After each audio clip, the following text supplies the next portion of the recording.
Di mana kalau Dajjal sudah aslinya muncul sebagai manusia, fitnahnya sudah menyebar, pengikutnya sudah banyak di mana-mana. Tinggal menyatukan, muncul, bersatulah antara Khawarij dengan Ahlul Bid'ah. Pada hari ini mereka cakar-cakaran, pada hari ini mereka saling bom dan sebagainya. Tapi nanti Dajjal itulah kepiawaiannya. Kan tidak mungkin Khawarij bersatu dengan Ahlul Syirik, Ahlul Bid'ah. Tapi di tangan Dajjal, mereka semua akan jadi pengikut. Itu kehebatannya.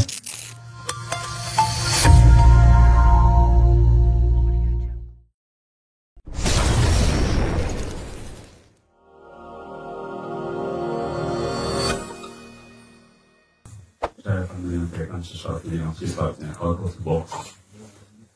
Hampir semua jarang berpikir ke arah ini, yaitu tentang penenggelaman Barat, Timur, dan Jazirah Arab, di mana bumi saat ini sedang gelisah, tidak stabil. Karena sekalian, di Indonesia saja rata-rata sekarang 30 gempa di berbagai kota yang berbeda. Di Indonesia, silakan teman-teman yang di rumah klik BMKG gempa terkini.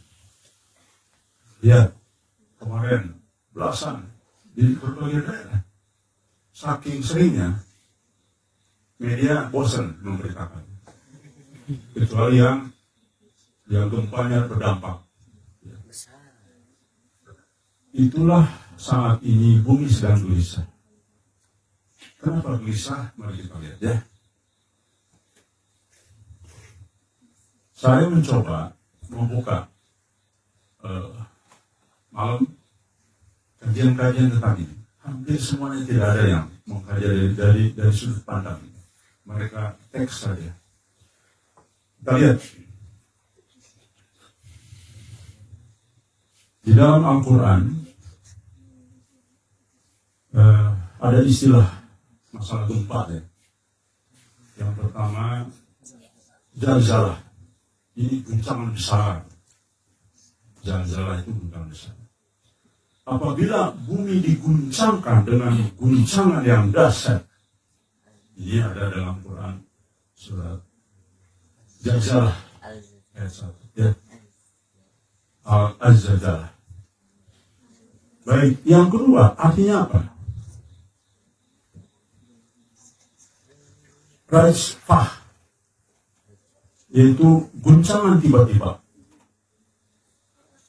Kedua, teman sekalian dalam Quran. Artinya apa? Contoh dalam surat Al-A'raf ayat 78. Maka mereka dibinasakan oleh gempa yang mengguncang. Lalu jadilah mereka mayat-mayat yang bergelimpangan di rumah-rumah mereka. Apa tadi? Guncangan tiba-tiba. Yang ketiga, sayhah, teriakan keras dari langit. Misalkan sesuatu yang teriakan istilahnya, entah itu terjadi reaksi kimia di atas, entah itu apa saja, isyarat sebagainya.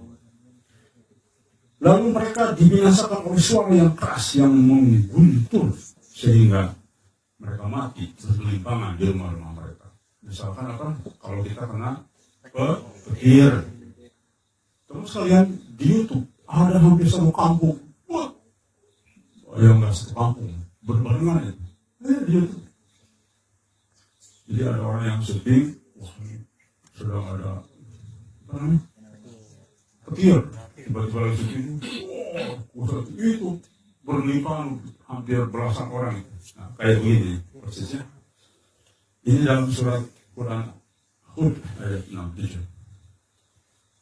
Baik. Teman sekalian, di sini gempa bukan hanya fenomena geologi. Coba perhatikan ya. Dalam perspektif Al-Quran, ia bisa jadi apa? Pertama, kalau kita lihat surat tadi ya, azab Allah untuk kaum yang durhaka. Tanda peringatan dari Allah. Ini sekarang ini tanda pemanasan, tanda. Dan terulang. Yang hemramnya adalah ustaz, syekh, kiai, enggak. Padahal mereka mengaku setiap hari, setiap bulan, setiap tahun mengkaji isi Quran. Tapi enggak. Bahkan banyak yang membantah di YouTube yang saya kaget. Ada dari Bandung. Ini suka nakut-nakutin.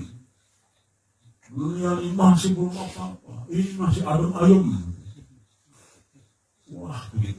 Saya kadang-kadang heran. Ini kok masa tidak memahami? Dunia sedang gelisah. Bumi sedang gelisah. Kenapa? Ini tanda. Saya pernah nyari itu. Ada teori yang lantang sekali. Nggak benar semuanya batil. Saya nyari, ini ada nggak kontak personal atau apa? Ternyata nggak ada. Saya pengen ketemu musuh. Ya.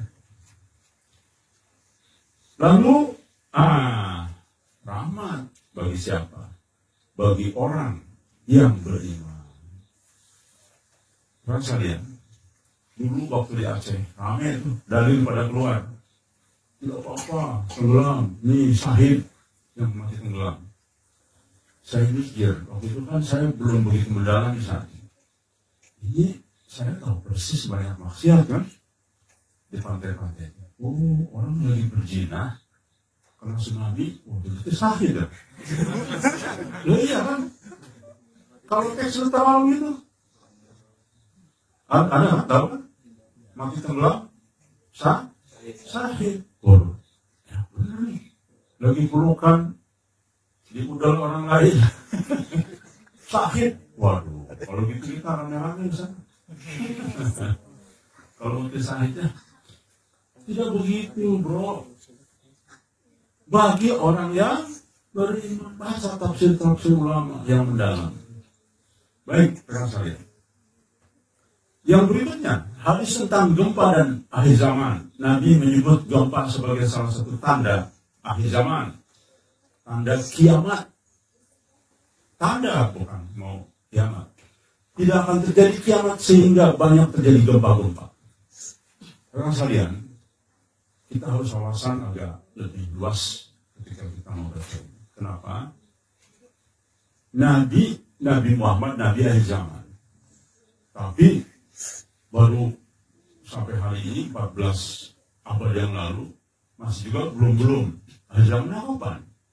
Nah, jadi melihat ini ada jarak tentu kita tidak lantas ubah-ubah lalu besok lusa kiamat, tidak. Tapi sudah makin dekat dibandingkan dengan umur dunia. Selalu harus berpikir ke situ.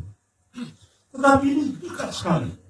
Walau alam, kiamatnya 100 tahun lagi, 5 tahun lagi, 50 tahun lagi. Tapi kami majelis sekalian meyakini, sependapat dengan imam-imam besar, Imam Asy'ari dan yang lain, bahwa umur umat Islam terbatas, tidak lebih dari 1.500 tahun. Dan sekarang berarti kalau dikurangi 13 tahun pembuatan kalender Hijriah dari sejak Islam lahir, berarti tinggal 17, 16 tahun lagi pencabutan nyawa serta. Tapi bangkian maksudnya ya. Baik, kita teruskan. 3 gempa besar. Nih lihat, perhatikan. Ini ada dalam hadis riwayat Muslim. Itu dalam kurung itu resumenya ya. Akan terjadi setelahku penenggelaman di timur. Nih, kita nih. Penenggelaman di barat dan penenggelaman di Jazirah Arab. Ummu Salamah bertanya kepada baginda, apakah bumi akan ditenggelamkan sementara di dalamnya masih ada orang yang soleh? Beliau menjawab, jika penduduknya sudah banyak melakukan kefasikan dan kekejian. Pertanyaannya, apakah sekarang sudah banyak? Bukan banyak lagi, terlalu banyak orang yang fasik dan keji. Sudah kaya, makin pengen kaya, korupsi rame-rame, korupsi bersama. Mohon maaf, wahai teman-teman yang ada di pemerintahan, tunjukkan kepada saya, di mana yang tidak ada korupsi berjamaah saat ini? Bukan pertanyaannya terbalik. Di mana ada korupsi? Di mana yang tidak ada korupsi berjamaah?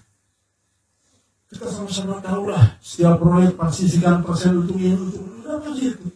Sudah lumrah itu. Makanya kualitas apapun nggak sesuai. Harusnya dihitung 2 tahun ini, 3 tahun jalan ini mulus.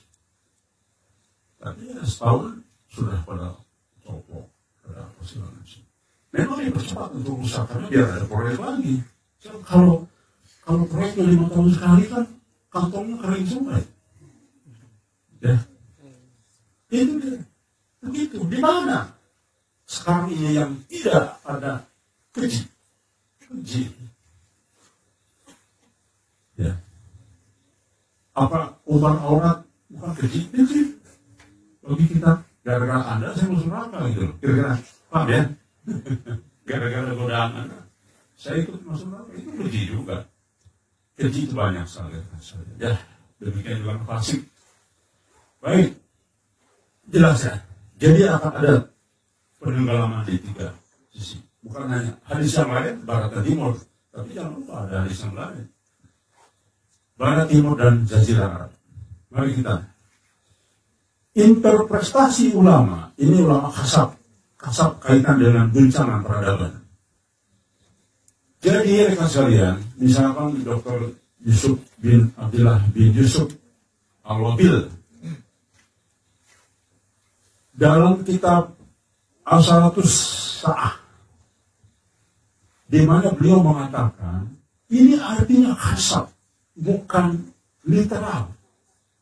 Coba perhatikan pendapat beliau. Dan dalam kata tersebut beliau mengatakan hadis tersebut sering dipahami secara literal, yaitu penenggelaman fisik tenggelam. Namun bisa jadi maknanya lebih masif dan luas. Maknanya bisa juga satu makna, bisa 2 makna. Artinya gara-gara penenggelaman di fisik di bumi terjadi juga penenggelaman dalam konteks yang lain. Apa konteks yang lain? Kita lihat. Bukan hanya gempa biasa. Menurut beliau kasab itu belum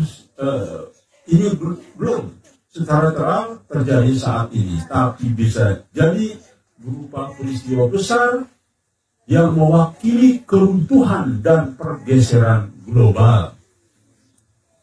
Pergeseran apa? Politik, kekuasaan, kemudian pengaruh magnet dan sebagainya. Jadi penenggelaman itu bukan berarti hanya sekedar fisik, tapi sekaligus bisa jadi adalah hal yang lebih besar. Ini merujuk juga pandangan kepada Ibnu Hajar yang mengatakan bahwa mungkin maksudnya adalah sesuatu yang lebih dahsyat daripada yang telah terjadi, berdampak dan monumental. Monumental begini yang sekali. Kalau gempa penenggelaman kan sudah biasa ya. Tapi fenomena itu gini. Kan sekarang didominasi oleh Barat. Berapa ya. Tapi tiba-tiba karena kehendak Allah, tiba-tiba dalam setahun, 2 tahun terjadi perubahan. Ya, dominasi dunia. Di mana Allah akan menurunkan dulu bencana musibah. Skenario Allah itu kan. Ini yang dimaksud dengan monumental.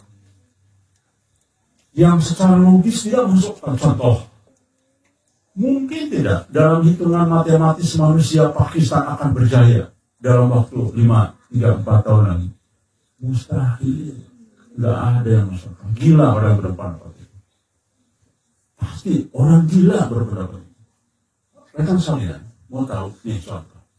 Kita menemukan satu ladang minyak yang terbesar di bumi, misalkan triliunan barrel di situ. Teman mau tahu, mengolah itu perlu 5 tahun baru bisa terolah dengan baik. Ada proses. Bombalinya menyiapkan sarana. Ada AMDAL dulu. Ya, AMDAL saja sudah setahun itu. 2 tahun baru mau, itu pun mungkin 1,5 tahun barangkali. Baru selesai infrastrukturnya. Tahun keempat baru diproduksi. Begitu. Logikanya. Mana mungkin di Pakistan sekarang menemukan satu cadangan apapun. Lalu kemudian berjaya dalam waktu 4 tahun. Mustahil. Belum prosesnya. Jadi itulah disebut monumental. Orang tidak menduga. Kenapa? Karena manusia diukur dengan dirinya sendiri. Padahal Allah Maha Kuasa, Maha mengetahui dan Maha bisa untuk membuat sesuatu yang sifatnya mewujudkan manusia. Ya. Begitu. Itulah pendapat beliau, Dr. Yusuf. Ya.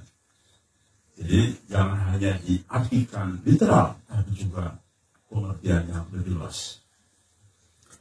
Ini sejalan dengan Ibnu Hajar ya.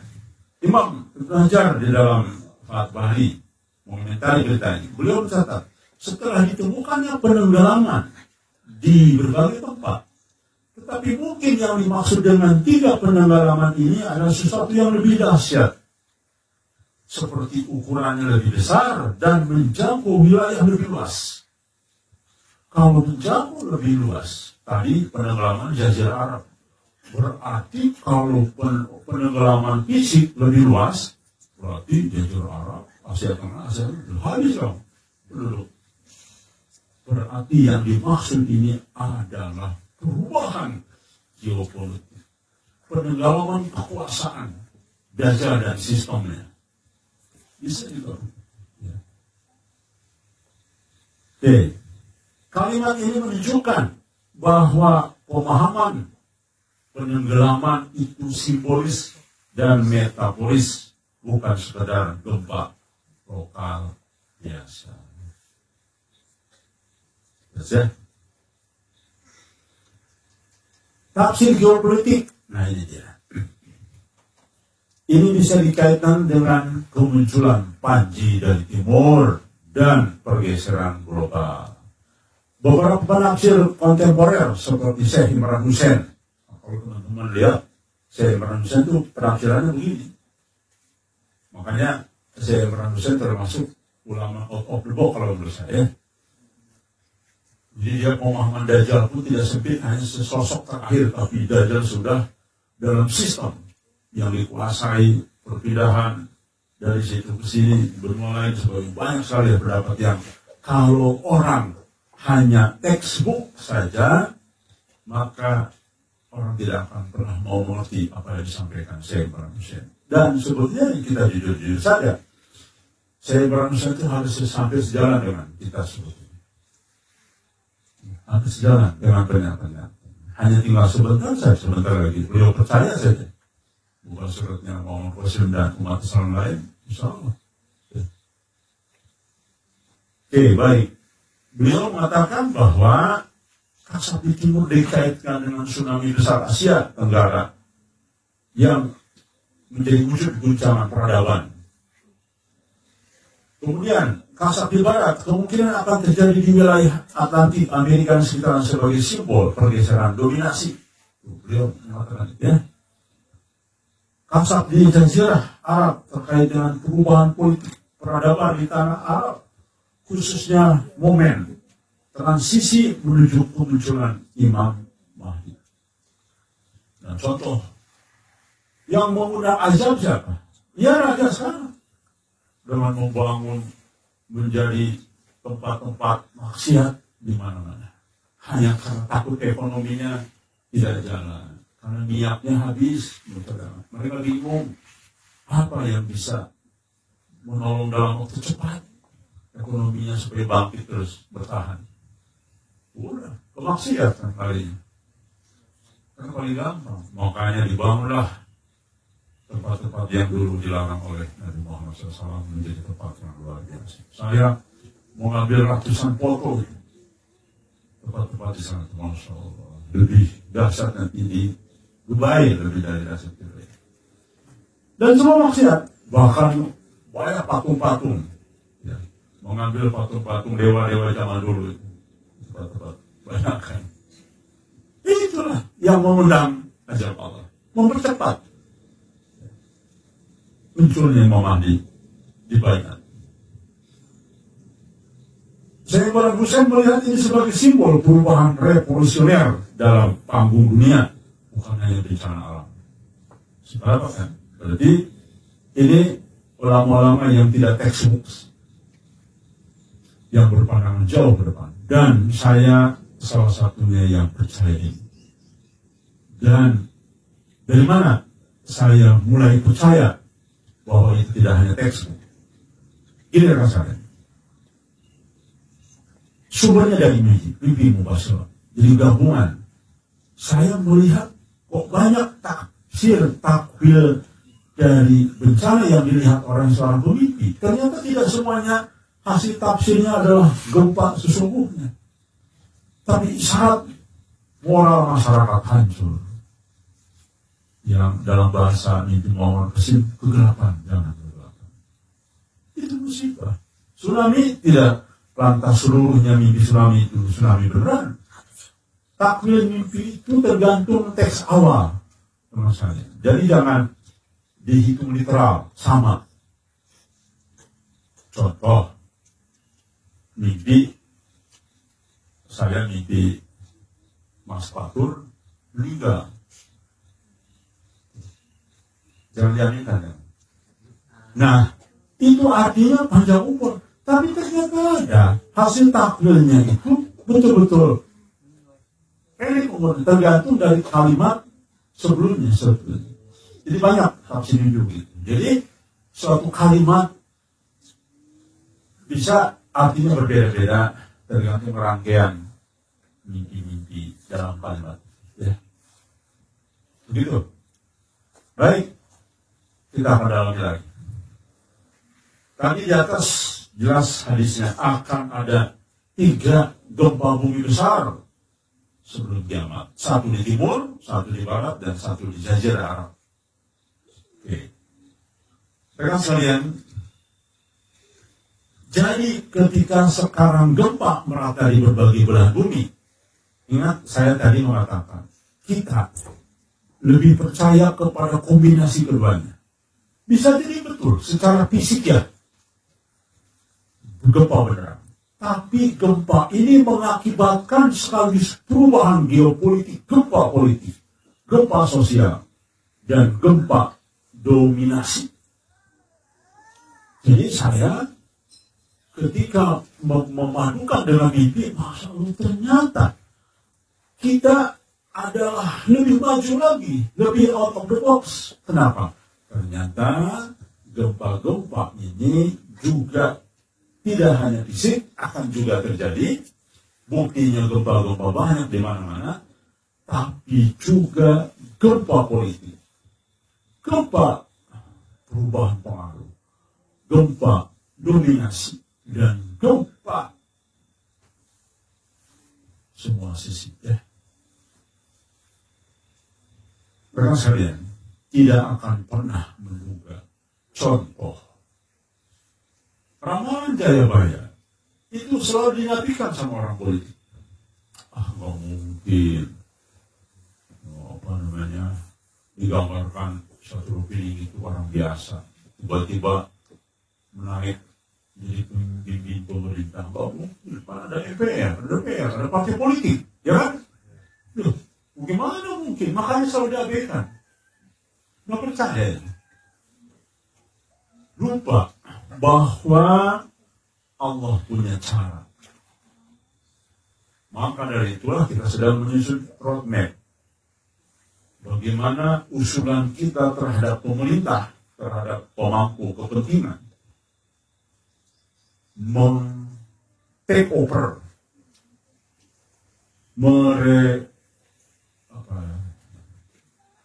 intinya bahasa sederhananya, bagaimana kesiapan kita dari sisi ekonomi, dari sisi apapun ketika terjadi fase gempa ke depan.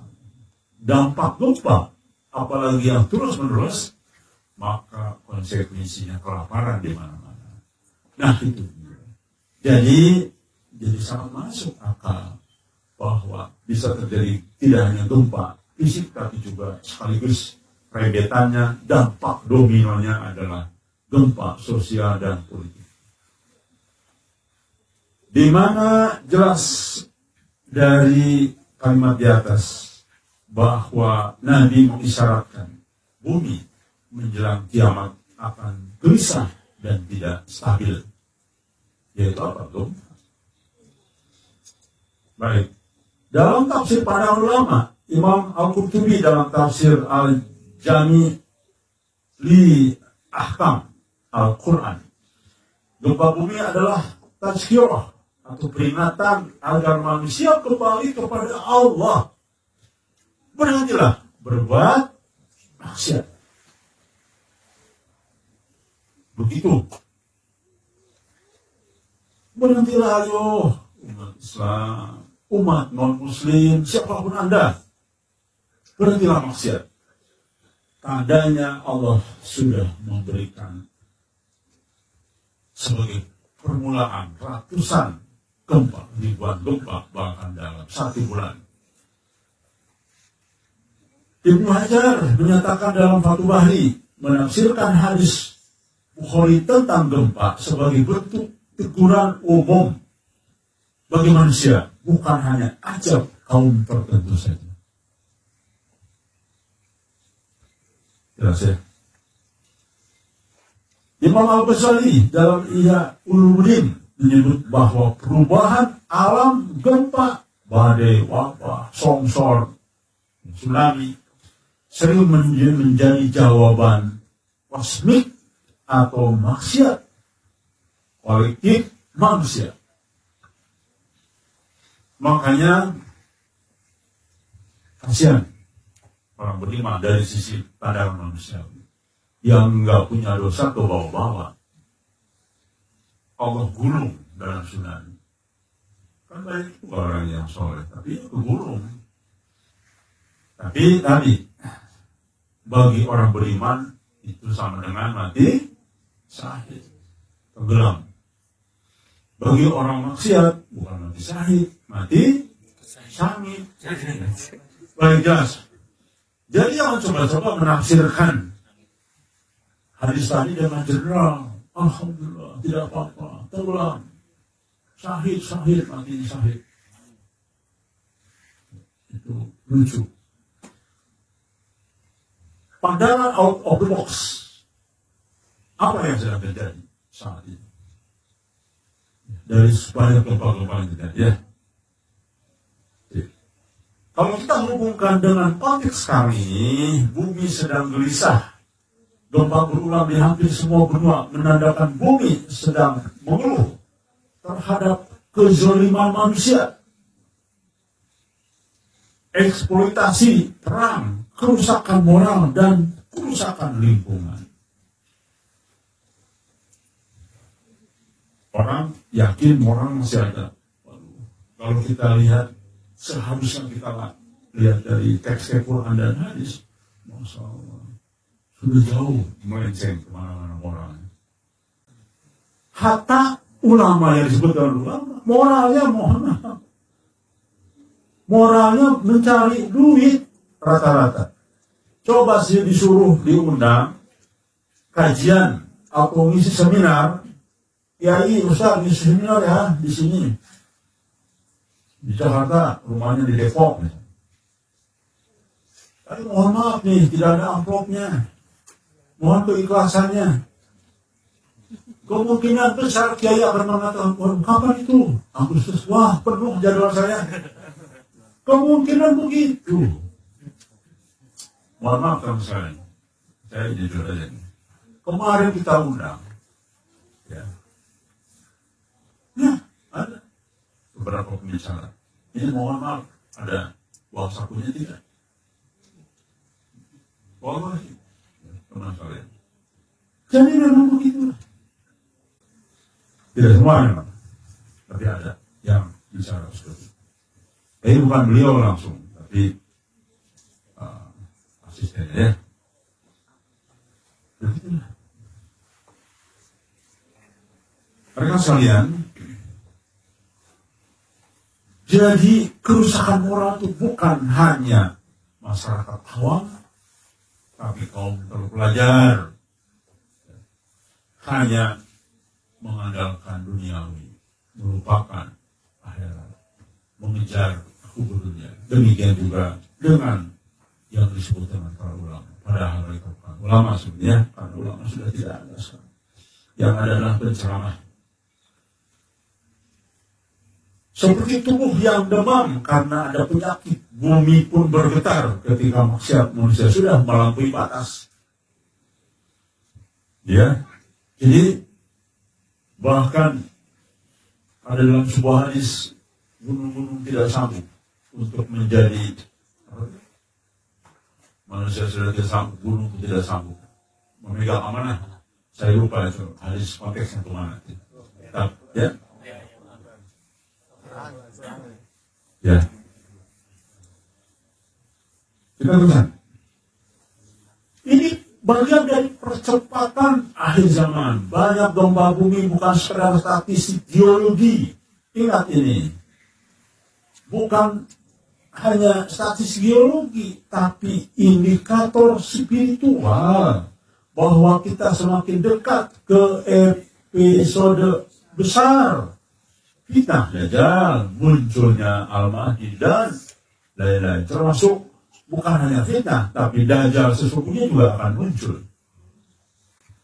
Dimana kalau Dajjal sudah aslinya muncul sebagai manusia, fitnahnya sudah menyebar, pengikutnya sudah banyak di mana-mana. Tinggal menyatukan, muncul, bersatulah antara Khawarij dengan Ahlul Bid'ah. Dimana pada hari ini mereka cakar-cakaran. Pada hari ini mereka saling bom dan sebagainya. Tapi nanti Dajjal itulah kepiawaiannya. Kan tidak mungkin Khawarij bersatu dengan Ahlul Syirik, Ahlul Bid'ah. Tapi tangan Dajjal, mereka semua akan jadi pengikut. Itu kehebatannya. Saringan ruhani ini sebagai imtihah. Yang tadi pertama apa? Bumi sedang gelisah. Yang kedua, percepatan tanda akhir zaman. Yang ketiga, saringan ruhani. Bagi orang yang beriman, gempa adalah syahid jika wafat di dalam bencana. Tuh, tadi saya katakan ya. Jadi, kalau bagi orang yang beriman, ya syahid memang. Dalam ya, wafat dalam musibah bencana. Bagi orang lain, gempa adalah peringatan agar segera kembali ke jalan Allah. Yang berikutnya, keterkaitan dengan Panji Timur. Ini jarang orang menyampaikan ya. Bahkan hampir tidak pernah kalau saya tidak salah setelah saya coba cek. Pernah nggak ada yang bicara seperti ini ya? Banyak ulama menafsirkan 3 gempa besar sebagai pergerakan geopolitik juga, kan? Jadi tidak hanya fisik, ya terjadi juga, tapi sesungguhnya sedang ada guncangan peradaban, perubahan besar. Siap-siap kita menyambut itu. Ya. Baik peradaban timur, barat, dan Jazirah Arab akan sama-sama diguncang. Coba, mari kita perhatikan. Arab Saudi sekarang sedang membangun tempat wisata terbesar di dunia. Bahkan patung-patung itu, patung-patung dewa itu, raksasa-raksasa itu. Kita lihat ya. Karena gaya-gaya adab-adab terdahulu katanya. Alasannya. Supaya ingat bahwa Jazirah Arab itu dulu mendominasi dunia juga dengan peradaban. Kekaisaran yang disebut-sebut dalam Quran dan hadis. Jadi mereka mau menang kembali. Walaupun jelas itu syirik. Karena membuat patung. Ya. Walaupun tidak disembah. Tapi tetap itu akan dikagumi. Sebagai maha karya manusia. Ya, kira-kira begitulah. Rekan sekalian, maka Allah marah dengan ini. Bumi gelisah. Mau tahu tempat wisata itu hanya berjarak 300 meter dari kota Madinah dan Mekah itu. Mungkin dari sini ke Bandung tuh seperti ini. Dekat loh.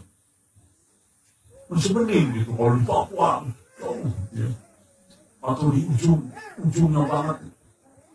Ini dekat loh, dari Bandung ke Jakarta itu. Tempat maksiat itu. Dari Madinah makan.